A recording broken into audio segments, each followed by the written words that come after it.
Okay, we are live. Hi, this is William Ramsey. Welcome to William Ramsey Investigates. On today's show, I was going to have two very special guests. One was unfortunately unable to make it. His name is Bert Barer, Barer, but his co-author is here.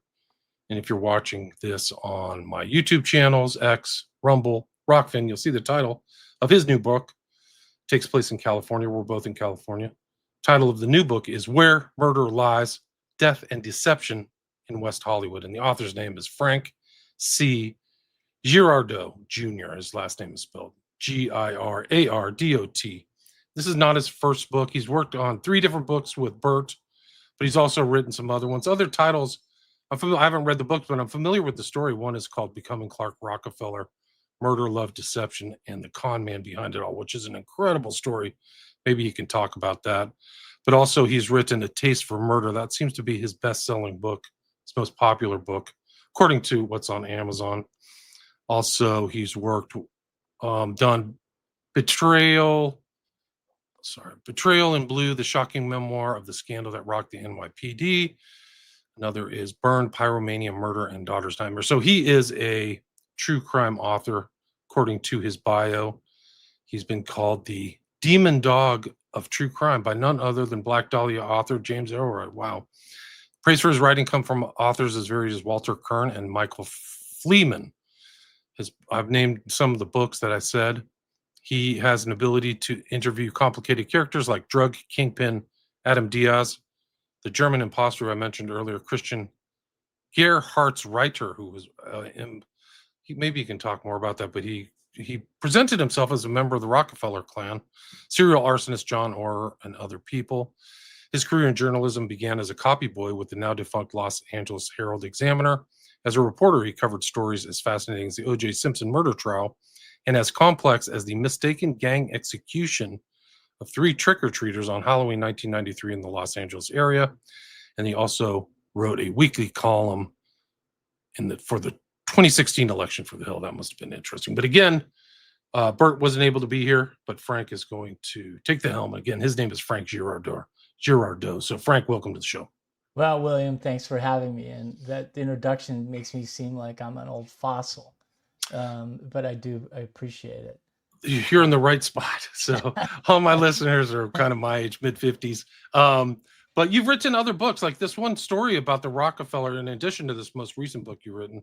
But the Rockefeller story is really incredible story. Like, how did you kind of get started in true crime and true crime nonfiction? Maybe you can start with that. Sure. I got started as a police reporter back in the days when newspapers had a guy. I worked at a newspaper back in the day when there were newspapers.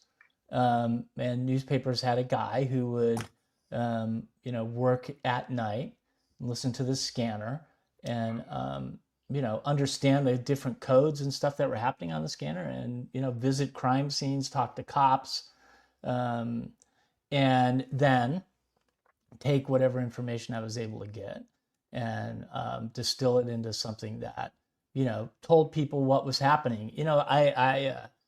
Nowadays you get Nextdoor or Neighbors or all this whole variety of apps that tell you, but back in the 90s and late 80s, we did that by writing about it in the newspaper. And that's how I got my start. I wasn't really good at it. I would go to stuff and whatever the police told me would typically be the narrative of my story. And it wasn't really until I had a chance meeting with James Ellroy that I realized that maybe I could do something a little bit deeper. If you know this James Ellroy story, his mother was murdered, and her body was dumped in the back of a school. I didn't know that. And he's a really, he's a well accomplished author who's written some really amazing works of fiction. But he wanted to figure out what happened to his mom. And he and I were together eating pizza and watching a boxing match. And I was asking him about his mother. And he told me that it was a very sordid story, and he could never get like Unsolved Mysteries or anybody to pick it up and do anything with it. And I said, well, hey, I know some guys in the sheriff's homicide department. Let me see what I can find out. And, I was able to develop a story about what happened to his mom. And he took that and turned it into a book called My Dark Places. And that sort of kicked off my career of, looking into things with a more critical lens and bringing a deeper focus to the true crime stuff. And you guys, he's in LA. He kind of writes generally about LA, if I remember correctly. Is that correct? Practically everything that Everything. that James writes is LA centric. The Black Dahlia, which is a famous murder case from the 1940s, is sort of his key work of fiction, but it's one part of a four-part um, thing called the LA Quartet. LA Quartet. Yes, thank you. Sorry, quartet was not on the top of my tongue there. I'm looking at the Wikipedia page right now. I'm cheating. Okay, I'm good. cheating. Good for Wikipedia. Yeah. But I never made that connection of Elroy, LA Confidential, Black Dahlia. How did you guys have a chance meeting? Um, I want to say he was flogging a book somewhere, and in fact, he was. It was a book called White Jazz, which is the fourth part of the LA Quartet, and I picked up a conversation with him, and we had a similar interest at that time in professional boxing, and at that time he lived in Kansas City. Um, and I was here in LA, but he was visiting LA, and I said, "Hey, I'm going to have the fight. Why don't you come over?" So he came over, and it started like a friendship, where if he was in town and there was a fight on, we'd watch it. So that was the era of Oscar De La Hoya and some of the other great welter and middleweights. So we spent a lot of time watching fights together and talking about stuff. Wow, that's interesting. And he's very accomplished. Like, I mean, screenplay, LA Confidential. He's those sold and film. That's a famous film with who's the lead actor? I can't. Oh, it's Kevin Spacey and somebody else is in Kevin it. Yeah. Spacey and Kim Basinger. Kim Basinger. That's right. But the old LA where they used to have trolley cars and stuff, they ripped them all out, right? They're all gone. Which is a shame. I mean, But there's yeah, that. Yeah. I think he's probably one of the great American writers. In the at the level of a Hemingway or a Faulkner or Wow. even a Mark Twain. His writing is that significant and that respected. Wow, that's amazing. He's still around. So is he still in Kansas City? I think he's in Kansas City. Yeah, he bounces around. He lived in Connecticut for a while, Kansas City. He was back here for a bit, and as far as I know, yep, he's back east. Wow. So he has a story all to his own. So would you consider him kind of a mentor for you? Um, in a way, yeah. Actually, I mean, he told me back then that he thought I should write true crime, and so I embarked on on the adventure that's resulted in some books. The interesting thing is though is that when he told me that, I had a really good I had actually two true crime books that I was going to write, and one of them ended up I didn't write it. It ended up becoming somebody else picked it up and ended up becoming a movie. The second one I've just finally probably finished, and hopefully I'll get that published next year. It took 20 years to do the work. It's actually written about the coroner's office, the LA County Medical Examiner. They've seen a lot. Yeah. Yeah, and I got a guy that worked there who's seen some amazing things and worked on some really interesting cases there. I bet that's a story into itself. What was your first book that you published? So the first book that I published is a book called Name Dropper. It was about the Clark Rockefeller case, which you mentioned. It's gone out of print, and I've rewritten it. It's now called Becoming Clark Rockefeller. It's really the story of a guy who is a serial imposter and a con man, and interestingly enough, so this book's out of print, but it became a thing called Becoming Clark Rockefeller. So that's the newer. So people Yeah, should get the newer version, yeah. Becoming This, Clark if you Rockefeller. can find this, it's probably cost you too much. You can get Let me Becoming see. Clark It's Rockefeller. on Amazon. Yeah, $90. Yeah, so it must yeah. be good. Whenever they have a lot, whenever they're expensive, they're good. So It's so the story is about a guy who was a German immigrant to the United States who, as a teenager, adopted the persona of Thurston Howell III from Gilligan's Island, and he was able to like sort of infuse himself into neighborhoods, church groups, um, friend groups of people who either were moneyed or seeking financial gain, and pretend that he was a member of British royalty. Uh, he disappeared for many years, and while he was disappeared, the police in the small town where he lived, San Marino, which is just outside Los Angeles, which is very nice. It's very chic or it. exclusive, whatever you want to call it. I think exclusive is a great word for it. A lot of top people live there. It's a strange kind of little, small little town, though. It's very unique. Yeah. Strange, little, and unique all apply. Close to you, close to the kind of Yeah, downtown LA. it Yeah. is. I mean, there's big homes and it's very stately. It has that look of the 1920s, LA County. And there, uh, several years after he left, um, police found, well, the police didn't. The guy bought the home where he had lived and was putting a pool in the backyard. And as he was digging, he came across a body. And soon it became pretty clear that that body was the body of a missing man who had lived with Clark Rockefeller at that time. And it set off a decades long um, chase to figure out who Clark Rockefeller was. At that time, he was known as Christian Chichester, and what happened to him.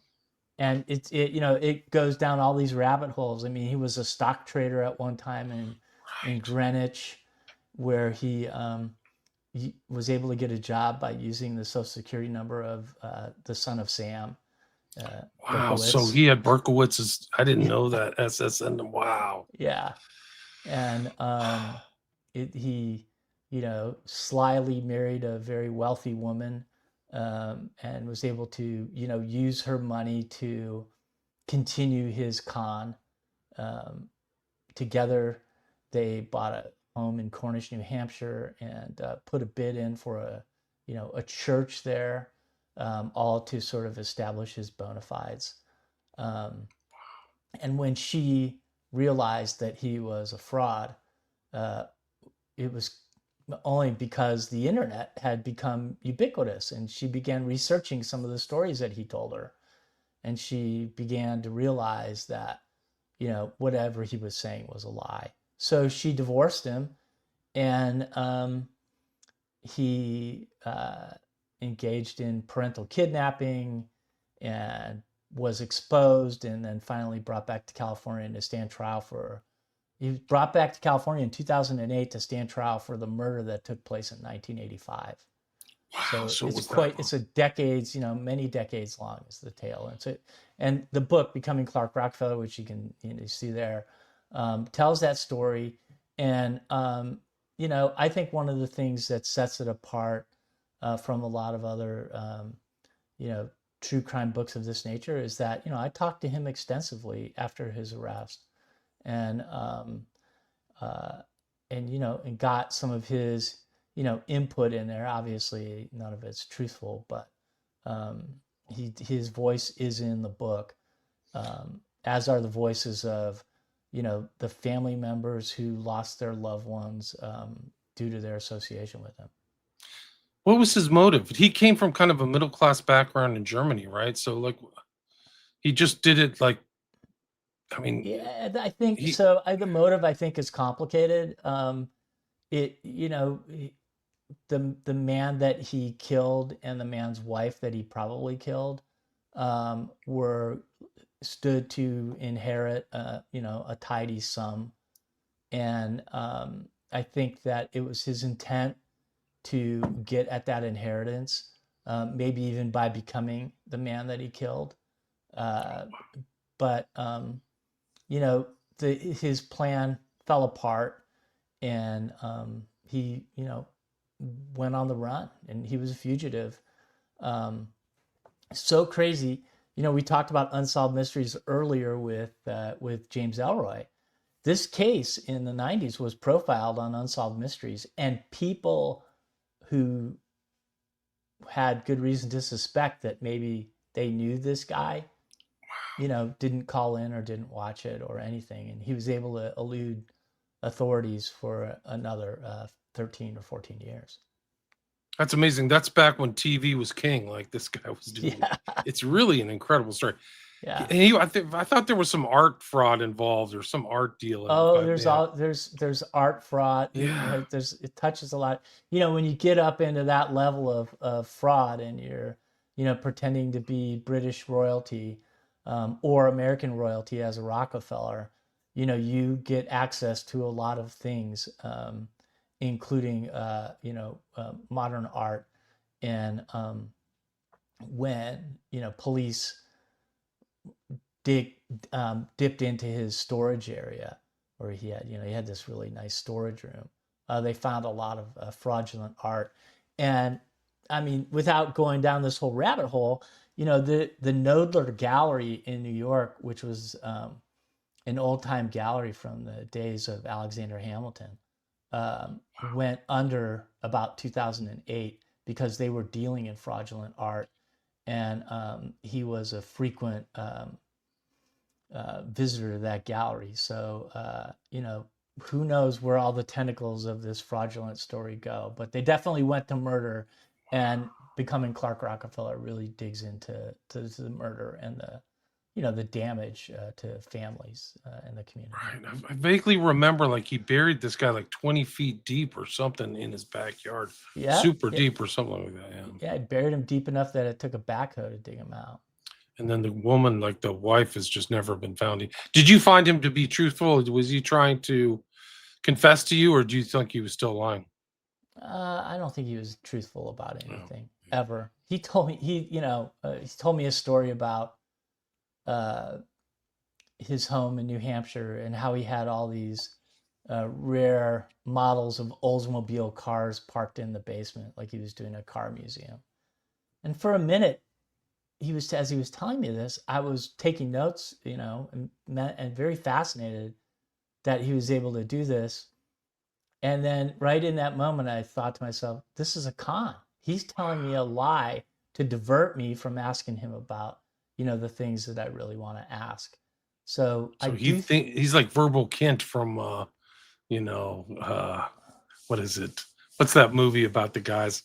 Verbal Kint. It's another spacey movie, actually. Oh yeah. Well, he's a lot like, you could find him as an imposter in many, many movies. And and in fact, some of his backstory was modeled on some of the noir classics, really. Interesting. It's an amazing story. He was arrested and tried. Was he tried back in San Marino? Where was the trial? Do you know? Do you recall? Yeah, the trial was in Los Angeles, It was. actually. Was it downtown? It was downtown LA, in the big criminal court house on the ninth floor where OJ was tried. And it was it was an interesting event. It took about 2 weeks to try him. He had a couple of high powered lawyers from Boston, whom he paid in gold. And but he was convicted by a jury and sentenced to 27 years in state prison. He's at San Quentin now. I've communicated with him a couple of times since he's been there. So he's on death row. No, he's not on death row. He's eligible for parole sometime soon. He he's actually, like I say, he's at San Quentin. He's got a career as an artist up there, and he writes for the in-house newspaper uh, at San Quentin, Interesting. doing book and art criticism. So he's pretty highly intelligent. Was he well educated? So I mean, I yes, he's very intelligent. He came here to the U.S. as a teenager and graduated from high school in Berlin, Connecticut, and then went on to attend the University of Wisconsin at Green Bay for a couple of semesters. And then, he would audit classes at USC. I think that he was self-taught and well-read enough to talk about high-level topics like jet propulsion and um, uh, you know the economy, world economy, and tariffs and all that kind of stuff. Simply because he was the type of person who could absorb information and either parrot it back or understand it pretty well enough to pull it off. Yeah, it's. I mean, if from I haven't read your book, I'd love to read it, but my understanding is that he could really integrate himself, ingratiate himself into these socially, so high social circles. Isn't that Anyway, right? Yeah. Anyway, and not only in not only in high social circles, but also in prison. And I've talked to people who were doing time with him in San Quentin. In fact, one of them is the subject of Where Murder Lies, who said that he's pretty much assimilated into the prison lifestyle, and is involved in a lot of different things there. So yeah, there you go. well, that's a perfect transition into your most recent book, then, Where Murder Lies. So did the one on the pseudo Rockefeller. You've written one with Bear about NYPD. Yes. The Pyromania one with Lori or Yeah. Kovac. Yeah. The Pyromania one is about a fire captain who's also an arsonist. It's a true story. It was her dad. And then this book is a lot of it. It's been kind of characterized as a story of a wrongful conviction. I like to think of it as a story of a convenient conviction. Um, and yes, that is right. The Rockefellers don't have an internal family inventory, so they didn't know whether or not he was one of them. Wow. They didn't have That's any idea. So that he could no, just, wow. he could pass himself off. People would press him on it, and he would say, "Well, I'm not part of that Rockefeller. I'm from another branch of the family." I Then did an interview with a guy who knew it was Jekyll Island, and one of the sons had 100 grandkids or something crazy, like 100 either grandchildren or great grandchildren. His name was Jock Rockefeller. That was his nickname. But he was a very active person, I guess is the way to put it. But so that's just one side of the there's words to Rockefeller. describe that, but that's good. Yeah, Active yeah. person. Yeah. Um, So yeah. Anyway, the yeah. subject of this book is a guy that did time with Rockefeller in San Quentin. And like I say, it's really not as much of a wrongful conviction as it is a story of a convenient conviction.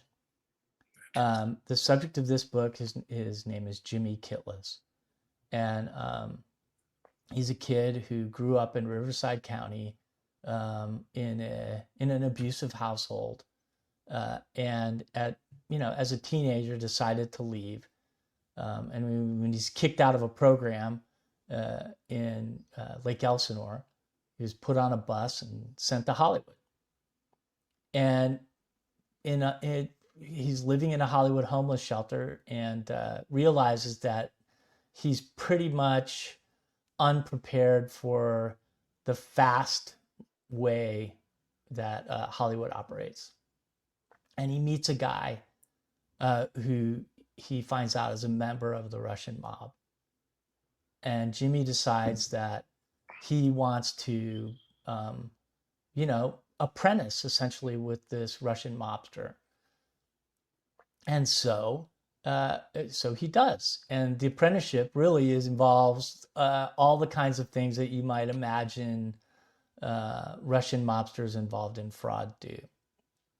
Check washing, check kiting, you know, bank card fraud, uh, any way to make a nickel or a dime off of stealing a check and rewriting it, or getting a bank card and figuring out the PIN, they're doing. And, you know, the lifestyle is not as easy as Jimmy expects it to be. Um, and at some point, he, you know, hooks up with a woman and gets her pregnant, and, you know, realizes that, well, I've got this pregnant girlfriend, I've got this lifestyle, I need to get a place to live. And so that, you know, puts him and his girlfriend and his Russian mobster buddy all at the scene of a strangulation murder that takes place in Hollywood, um, you know, in the early 2000s. And it's kind of part of the backdrop of this kind of gritty underground of West Hollywood or Hollywood. Maybe not what you see on the tourist, you know, screen or manuals or advertisement, but like that happens. Like they send people to bus stops or whatever, train depots, and like you're on your own. Kitless was one of those types, right? Yeah, I mean, Like that's exactly it. I think the thing that's shocking, you know, not to us that live in LA, but if you know, if you come from outside, it's just how bereft of um, benefits Hollywood is, and how full of grifters and scammers and, you know, people on the edge are actually, you know, living in Hollywood and around that area. a lot of Uh, disadvantaged youths and runaways and sex trafficking and sex and workers, all that stuff. Yeah, and Jimmy really is is. right in that mix of people. You see it. I Um, mean, I live here, so I see it all the time on the streets. Like, it's even gotten worse actually in the last 10 years. Like, it's some shocking stuff. Like, wow, like the prostitution's it's right down the street from like USC. Like, it's incredible. yeah, I mean, you know, the Figueroa corridor is a great Yeah, example that's it. Yeah, of yeah. yep, of that kind of stuff. But where he was largely, you know, in and around Sunset. It was a neighborhood that was, you know, primarily Russian, people that were from the Russian diaspora who'd come over here, you know, in the late 80s and early 90s when, you know, the whole sort of system, the Soviet Union kind of fell apart. And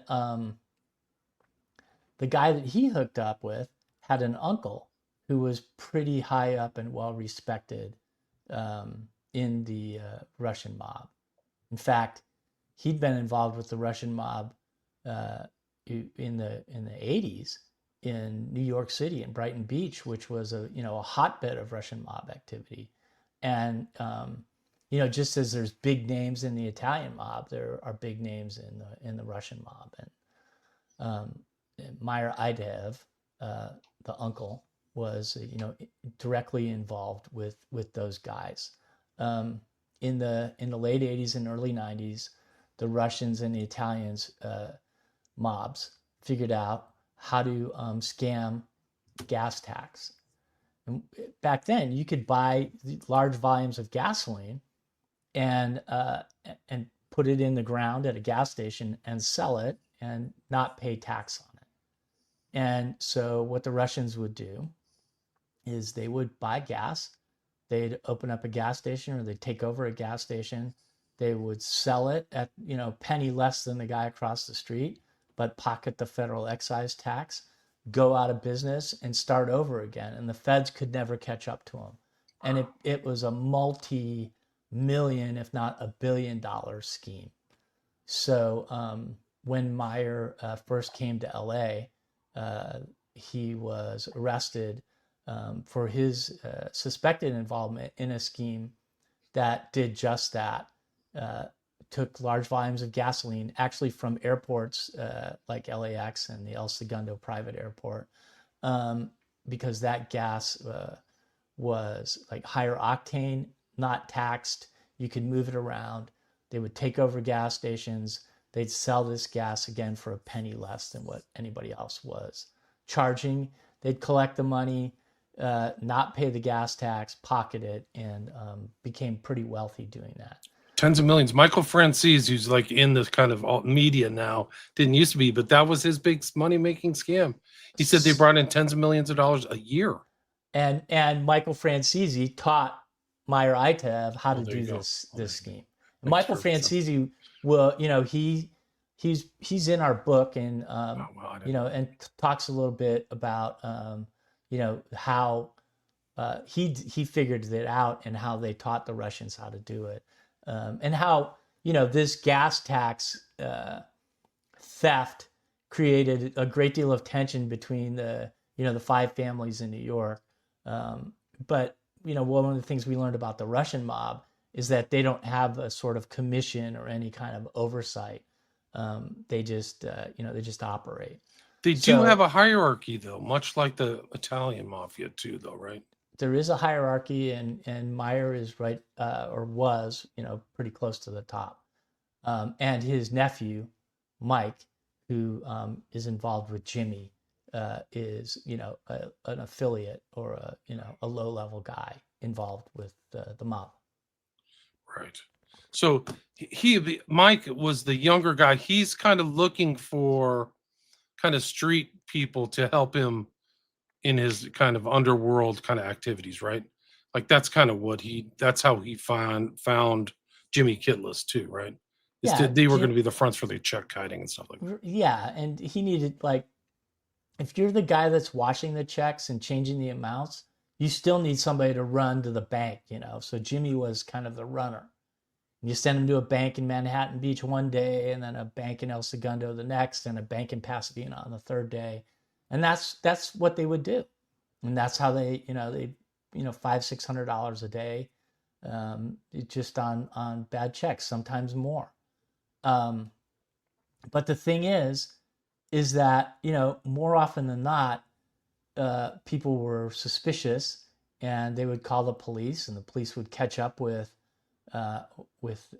Mike. I'm sorry, not Mike, Mark, and they would arrest him. In fact, he and Jimmy were running a check washing scheme at a motel in Manhattan Beach when the police followed Jimmy back to the motel. And when they came in, they saw, Mark there with a bunch of equipment that was designed to, wash, print, and format checks. And they arrested him. And he identified himself falsely. And after, a few hours in jail, they let him go. And, pretty soon thereafter, he ran into hotel security at the Commerce Casino, where they were questioning his gambling habit, and when he identified himself with a false ID, they had him arrested again, and he was kicked loose pretty quickly.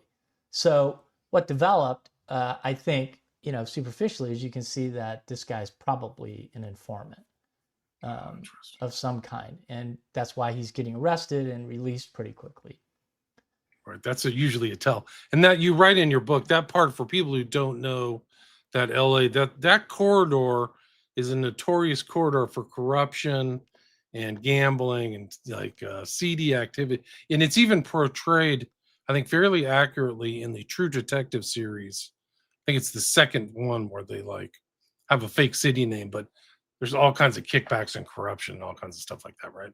Yeah, when I was a reporter, we called that the corruption corridor. Corruption corridor. And we used that, in the book here. We always had this, like, kind of saying that if the name of your city has park or gardens in it, it's probably neither.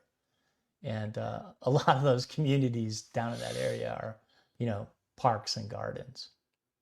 And massive, like, strange scams and like all these scams, like they were the original scammers. Guys getting paid $600,000 to do nothing, just all kinds of stuff like that. Yeah. Yeah, in the city of Bell, Bell, that's right. City manager made almost $1 million, by putting it through corrupt means. So we always have this nice sunny picture of Los Angeles in our minds, but there's a lot of stuff that happens under the surface. And I think in Where Murder Lies, we scratched that a little bit just by getting into this, what would essentially be a penny ante murder. The victim was not well known by any stretch of the imagination. His killing was fairly unremarkable, and in fact, so unremarkable that it didn't even rate a newspaper story. It got like a couple of sentences in the LA homicide report, and that's it. But what it opened the window on was how informants work. As we talked earlier, we find out when Jimmy's arrested that Mark was an informant, and such that so much so that he's the guy who calls in the murder to the LA County Sheriff and says, hey, a murder took place at this address on Sierra Bonita in West Hollywood. You'll find the victim in his bed, and you'll find the perpetrator and his girlfriend at a hotel at this address. And by the way, when you come there, I'll be waiting for you. So that sets the tone for Jimmy's arrest. Right, and it wasn't in the news at that time, right? So it wasn't in the news, but they got the wrong person initially. Is that what happened? Or well, no, so this is where the confusion lies. I mean, Jimmy was pretty quickly arrested, and so was Mark, and so was Jimmy's girlfriend Audrey.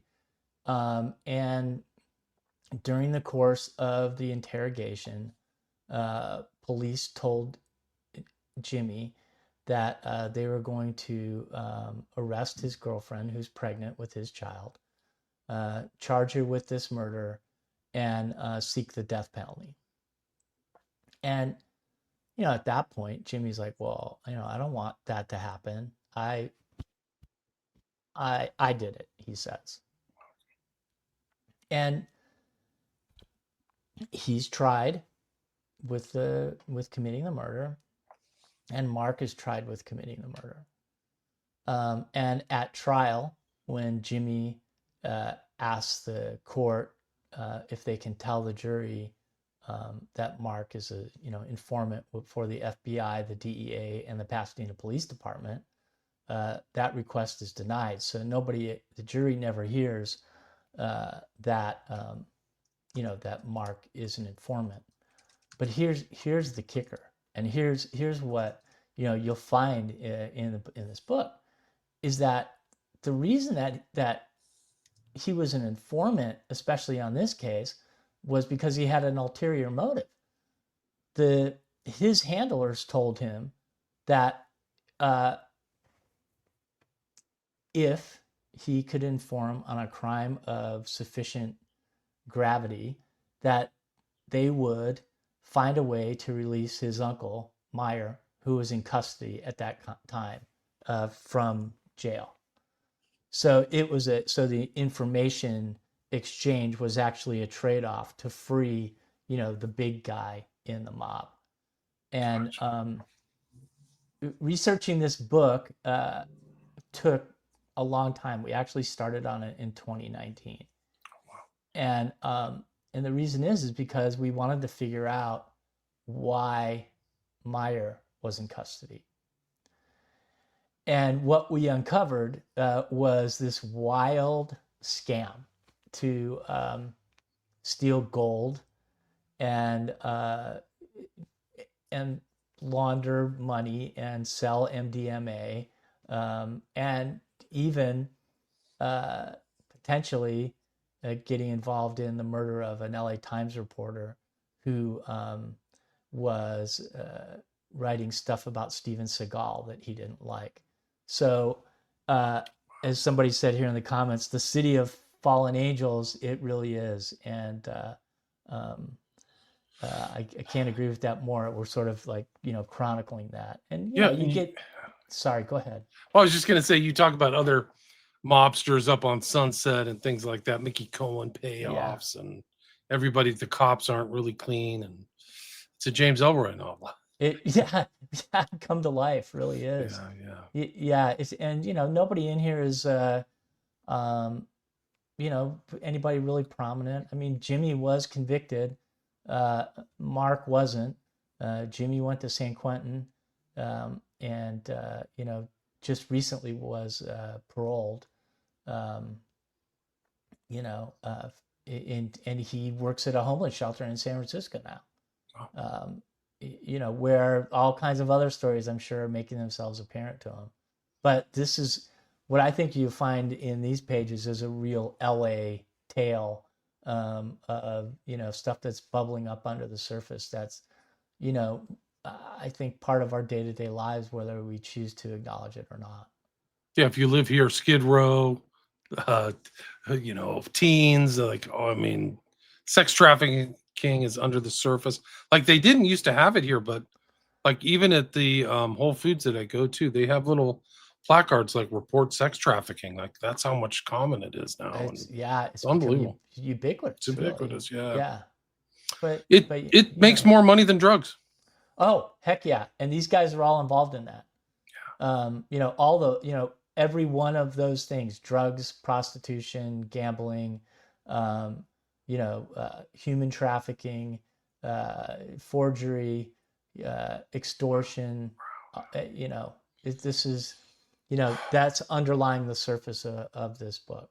And, I don't think, the thing is like Jimmy is this innocent guy who, you know, I don't think realizes, even though he's getting involved in some, not legal activity, I don't think he realizes the depth of the activity that he's involved in until it's too late and there's a dead man in the room where, Right.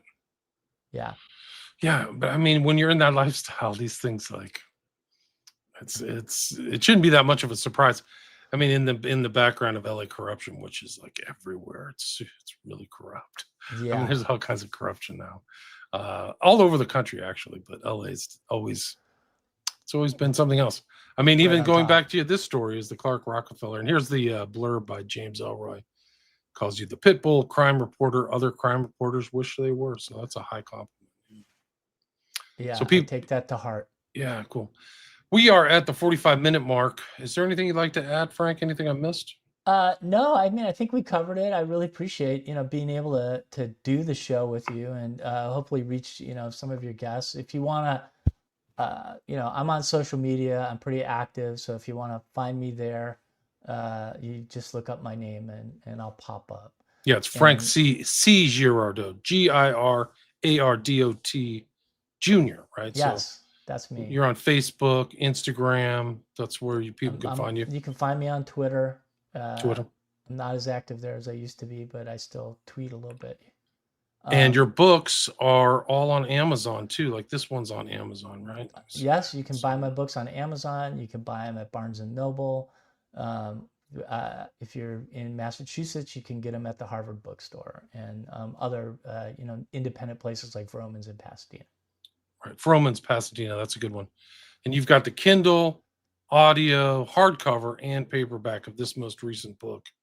And the publication date was just January 6th. So really, we're 1 week out from the publication. So congratulations. Thank you to both of you. And also, Burrell, hopefully, I wish, maybe you guys can come back and talk about it or talk about Clark Rockefeller. I mean, we covered it in kind of detail, but that's a story in and of itself too. That's an incredible story. Well, and Burrell's got a great story about how we came across this case of Jimmy. It's somebody told him, like, you guys got to dig into this. And yeah. And a lot of people don't know about the Russian mafia now. It's around, just like the Italian mafia, maybe the Jewish mafia, Mickey Cohen or whatever.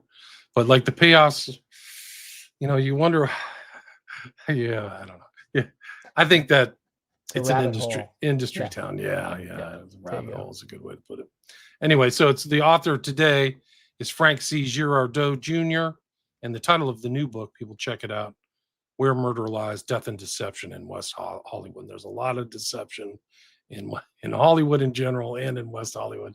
But thanks so much for your time. Really appreciate it. Thank you. Really appreciate the opportunity. Awesome. Stay there. Stay there.